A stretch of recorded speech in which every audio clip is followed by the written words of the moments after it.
Hey, welcome. What's going on? I would like to welcome you guys to my first video. Today I'm going to be doing a review of the legendary Witch Queen campaign. I figured it'd be a really good review to do, seeing as I'm coming back from, not playing in a very long time. I would have to say I quit playing in the earlier days of Shadowkeep when they switched to Nightfall cards versus getting kicked to Orbit. Soloing them was kind of one of my things, and it just kind of took the fun out of it, knowing that I really couldn't fail. I'd just get a lower scored. And I would like to start off by saying that this is not a paid review by any means. Obviously, it's my first video. There's no monetary gain from me reviewing this. Well, let's get to the review. First mission up to review is the Arrival. Now, this one was pretty rough for me. I was adjusting to keyboard and mouse. I'm previously a console player, so it was a little rough getting going, not gonna lie.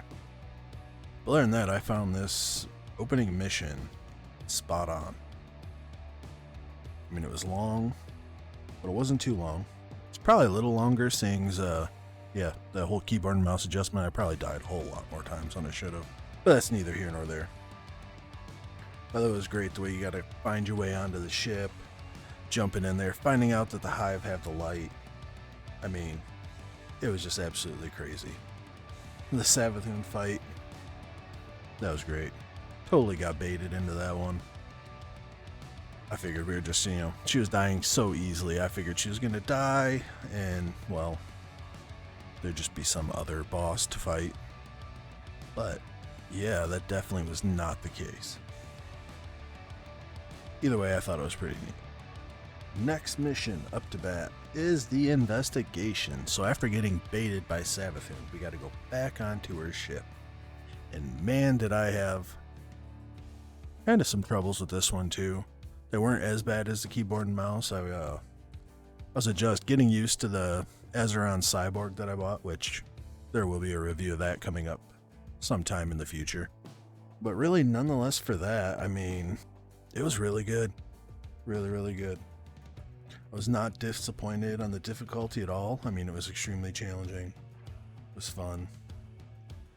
The only issue I had with this one was the last boss.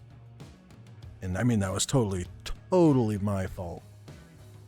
I killed this thing probably 20 times. I totally forgot that you had to crush the ghost at the end. It was ridiculous. But another good mission. Up next, Mission the Ghosts. Can they keep up the streak of keeping me entertained? Well, yeah. I thought it was a really good quest. I liked the mechanics in it. Platforming, the crystals. I mean, it was all really, really well put together, I thought. And the boss battle was fun. It was a lot of fun. I liked how it was a tight area. You had to crush the crystals, the ads spawning in. It was just really nice. Really nice, really well thought out, I think. So, following Ghosts, we have the Communion. Can they keep the streak alive? Well, I'm not gonna lie, they kind of lost me a little on this one. It was just a really straightforward mission. I mean, it was decently challenging. Yeah, that's about all I have on this one. I mean, the boss fight was probably my favorite boss fight out of all of them. I like the big open area. I was playing on a Hunter main, as you can see in the background footage. Gave me ample room to jump around, do my shooting. I just thought the boss battle was really great. Following the Communion, we have the Mirror and this quest. Well, let me tell you, I thought it was a pretty neat quest, but the beginning part had me irritated. I found the first crystal where you kill the Lightbearers real quick. The second one, not so much. I was running around in circles, searching on top of things all over the place. I'm pretty sure the game felt bad for me and marked it on my map. Yeah, it took a while. I don't know. Now, as far as the boss fight goes, fighting Sakura, well, just kind of stayed in the back and shot her. I mean, it was kind of a luster boss fight, I do think. Which, with the way the beginning of it went for me, not too bad. It was a decent quest, decent mission. Up next, we have the Light Blade Strike. I mean, it's a strike. I thought it was fun. Couldn't really tell you the mechanics of it. You know, having a fire team, which was really nice. Breath of fresh air after, playing all the hard stuff solo. A normal strike, fire team. But I mean, they knew what they were doing. It went so fast, like I'm not even sure how the boss fight went. Like, he was immune, then he wasn't, then he was dead. Now we come to the Cunning. Well, this one, I thought this one was great. I mean, it had the Hive Ruin mechanics. Overall, it was just fun. It had this double boss fight. I mean, you had to fight Termix. That was a pain in the ass for me. I don't know why, but he seemed to have like hit scan on me. It was pretty ridiculous. And the ads. Oh my god, I don't know how many times trying to get away from those ads, I would just get like swarmed and couldn't get away quick enough. Following Termix though, we had the Amkara. Which, that's just always fun. And now it's the last chance to save all of mankind. I thought it was pretty straightforward. I mean, you go through, find your deep sight platforms, use the relic sword to break the barriers. I mean, it wasn't bad. I'll give it that. Fighting Savathun's right hand. In the end, I mean, rockets and grenades, what can I say? They get the job done.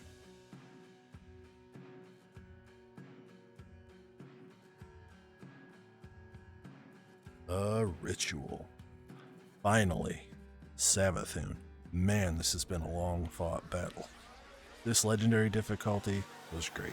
I mean, this whole mission throughout the whole thing, lots of action, lots of mini bosses, the 3 Lightbearers at the same time. I mean, that one was fun. Lots of peeking, dodging. It was great. Which, I would say that first fight was probably the toughest one for me. Once you track her back across the bridge, I mean, that one was really fast and straightforward. Kill the witches. Destroy Savathun. And after beating Savathun, we have reached the end of the legendary campaign. Finally. Holy crap. Legendary difficulty is no joke.